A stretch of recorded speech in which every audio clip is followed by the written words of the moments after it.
రాత్రి అయింది, నిద్రపోకుండా ఈడేం చేస్తున్నావునా? వైఎస్ఆర్ కొడుకు వస్తున్నాడంట, ఆయన కోసం ఎదురు చూస్తున్నా అన్న. అంటే సిగ్గు శరం అని వదిలేసారు. కాదన్నా, మీ వైఎస్ఆర్ కొడుకు వచ్చి నీ ముందు నిల్చున్నా నీకు కనపడదు కదనా?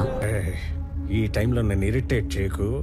నాకు ఆయన కనపడకపోయినా నేను ఆయనకి కనపడతా కదన్నా. వీడెవడో గుడ్డి తెలివైన వాడు కాదు, తెలివైన గుడ్డివాడు. నాలాంటోళ్ళు ఆయన వెనకాలన్నామని తెలియడానికే నేను ఇక్కడ ఉన్నానన్నా. చేతుకున్న ఎంట్రికలు ఇట్ట లెగిసి నిల్చున్నాయిరా.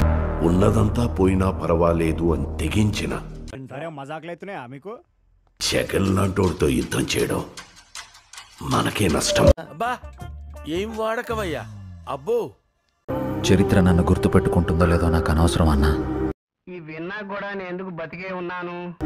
కానీ ఒకవేళ గుర్తుపెట్టుకుంటే తండ్రి కోసం ఇచ్చిన మాట తప్పని కొడుకుగా. ఈ జన్మకి చాలు, నేను పోతానన్నయ్య, నేను పోతాను. నాకు ఇది వద్దు, వద్దన్నయ్య, నేను పోతాను. నాకు భయపడడం రాదయ్యా.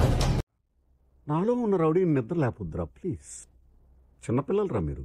నేనేంటో, నా రాజకీయం ఏంటో మీకింకా అర్థం కాకపోవచ్చు. నేనేమన్నా పిచ్చిపోకుండా అనుకున్నావా? కానీ ఒక్కటి గుర్తుపెట్టుకోండి, నేను వైఎస్ రాజశేఖర్ రెడ్డి కొడుకుని. నువ్వెవడరా మధ్యలో? అసలు నువ్వెవడేరా మధ్యలో? ఆ శత్రువునైనా ఓడించాలి అనుకుంటానే, కానీ మీ నాయకుడిలాగా వాళ్ళ నాశనం కోరుకోనయ్యా. నీకు అర్థమవుతుందా?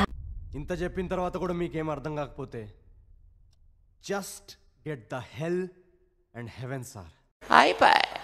ఇలాంటి ఎంటర్టైనింగ్ ధమాకాలు ఇంకా చూడాలనుకుంటే లైక్, షేర్ అండ్ సబ్స్క్రైబ్.